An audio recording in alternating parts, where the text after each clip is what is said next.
இந்த பக்கம் தாய்மத பார்த்தா அம்மாவை நினைப்பு வருது நமக்கு.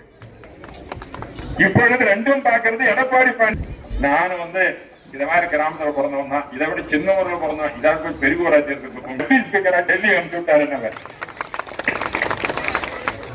அதுக்கடுத்து அம்மா மத்திய அமைச்சராக்குறாங்க வாஜ்பாய் கவர்மெண்ட்ல. யார் எந்த ஊர்ல கிராமத்துல பிறந்த சாதாரண கிராமத்துல பிறந்தவங்க. அதே போல எடப்பாடி பழனிசாமி என்னை எம்பி ஆக்கி டெல்லி வச்சிருக்காங்க. எம்பியா இருக்கிறேன், எம்பியா இருக்கிறேன்.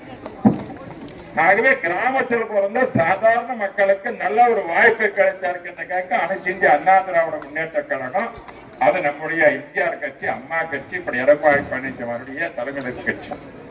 அது போல தாமரை மலராது, புரியுதுங்களா?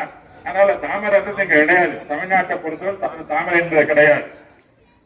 இப்பொழுது ஒரு முக்கியமான ஒரு செய்தியை சொல்லணும். எதுக்காக இவருக்கு ஓட்டு போட்டு டெல்லிக்கு போட்டா எப்படி இருக்கும் நினைப்பீங்க? இன்னைக்கு